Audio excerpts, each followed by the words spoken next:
What is going on, everybody? My name is Caden Moran from pwpnation.com, and I am back to tell you exactly what you need to know about last night's episode of SmackDown Live. It was a great episode of SmackDown Live. It was the go-home show for Survivor Series for this Sunday. We had the go-home show of Raw, which wasn't bad at all, and now we have SmackDown Live, which just completely tore the house down from start to finish. It was a hell of a night, a hell of a show, and it proved that Sunday is going to be a hell of a Survivor Series. So, here's what you need to know about the Blue brand. First things first, I think the biggest thing that happened last night was the Raw invasion of SmackDown. Retaliation finally happened, and it was beautiful. Perfect. I'm not the biggest fan of Survivor Series just because when Survivor Series rolls around, it seems that all rivalries and the heel and face dynamic just seem to go away for a few weeks, and then everything's back to normal. But this year's build up to Survivor Series has me looking really forward to this Sunday. It was immediately after TLC on Monday Night Raw when the Blue brand attacked and took over Raw in the Under Siege, and then you had the Under Siege Part 2, which involved the New Day screwing the Shield and costing them the Tag Team Championships. Now we have the retaliation of Raw and SmackDown, and we saw the Shield interrupt the New Day and to go after the New Day. We had the Usos come out, and what I loved about that was that, I don't know if you noticed it, but once the Usos came out to save the New Day, they confronted Roman immediately and refused to attack him. I thought that was a really well played moment right there, knowing that they are cousins and they have had their history together. So it was definitely a cool moment to see Raw attack. It was great to see the Shield do their thing. It was great to see Braun Strowman just march down to the ring under the guidance of Kurt Angle. Overall, it was a hell of a moment. It was one of the better endings to SmackDown and one of the better build-ups to Survivor Series in recent memory. Definitely tops last year, and I can definitely say that the 5-on-5 elimination match this Sunday is going to steal the show. It's going to tear the house down, and it is going to blow last year's Survivor Series out of the water. It was great. We saw Kurt Angle give a angle slam to Shane McMahon. We saw two triple power bombs on Shane McMahon. It was definitely a spectacle, and it definitely got everyone else hyped for this Sunday. If you weren't hyped already, well, you are now. Next up, probably one of the more emotional but yet heartwarming moments in recent memory. We saw Charlotte take on Natalya for the SmackDown Women's Championship. Charlotte was basically guaranteed to win the match, and she did. She made Natalya tap out, and Charlotte is now a 5-time WWE Women's Champion, her first time holding the SmackDown Women's title. We knew the story going in. Charlotte was doing this for her father, Ric Flair, who just a few months ago looked like he wasn't even going, to survive his illness and, his hospitalization. People weren't optimistic, doctors weren't optimistic, but he pulled through.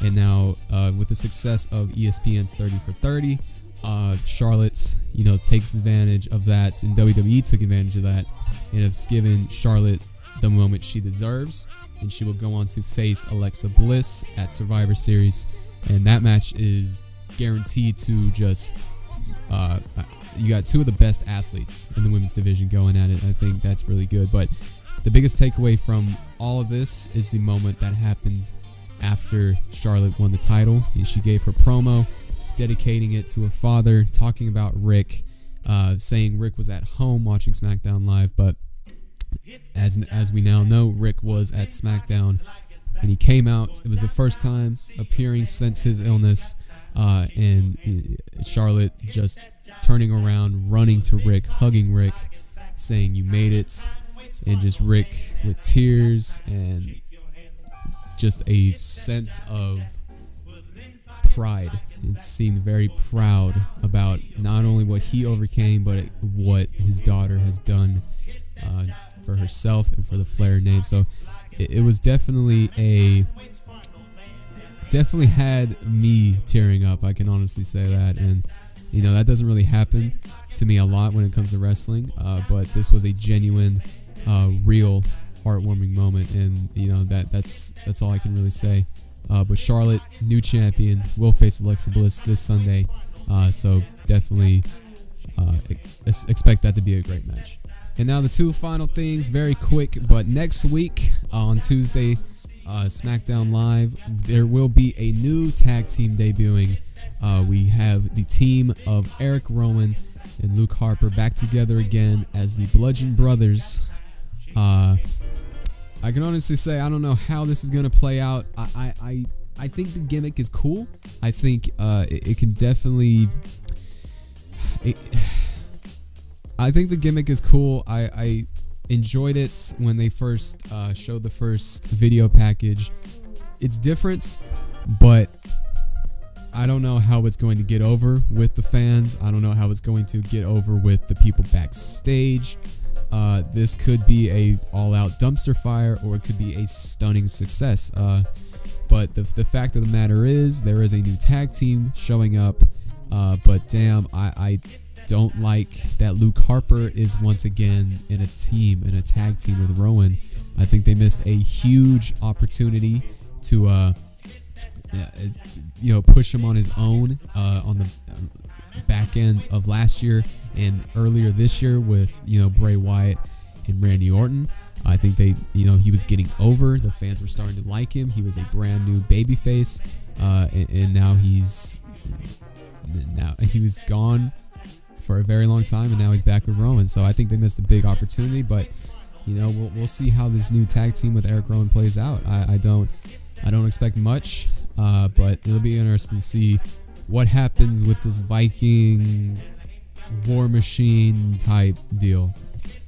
And lastly, some somewhat sad news, but something that I think we all saw coming. Earlier today, WWE broke the news that James Elsworth has been released from the company. Definitely something I saw coming. I think we can all agree that James wasn't going to be around for long. It was just, kind of a like, hey, let's see how this goes type deal. He had a year. He got a year out of it, and he lived the dream, and that's all we can really say. I mean, he wasn't supposed to be here, but the fans brought him here. They signed him, and he evolved into something really, really cool with Carmella. But now James Ellsworth, he lived the dream. He did. He got to be in the WWE. He got to go to WrestleMania. He got an action figure, got a shirt. He got it all. He got his moment, his spotlight. But now it appears to be over. So it sucks in a sense, but James, he's grateful, he's appreciative, and I can honestly say that, I didn't like him at first, but with the time and with the added character, I became a fan of James Ellsworth, and it sucks to see him leave, but like I said, he lived the dream, and that's something not a lot of us can say. But that about does it for the recap and what you need to know about last night's episode of SmackDown Live. Gonna keep these rolling, gonna keep these going for Raw and SmackDown. Just gonna give the biggest takeaways from both brands, and definitely keep this going. So this Saturday is NXT TakeOver War Games, and this Sunday is of course Survivor Series. It's gonna be a great weekend, gonna be a very fun weekend. So I'm really looking forward to that. I'll be back discussing TakeOver War Games, and I will be discussing Survivor Series as well. So expect that for Monday and Tuesday, or here and there. So it'll be interesting. But before I go, be sure to check out pwpnation.com.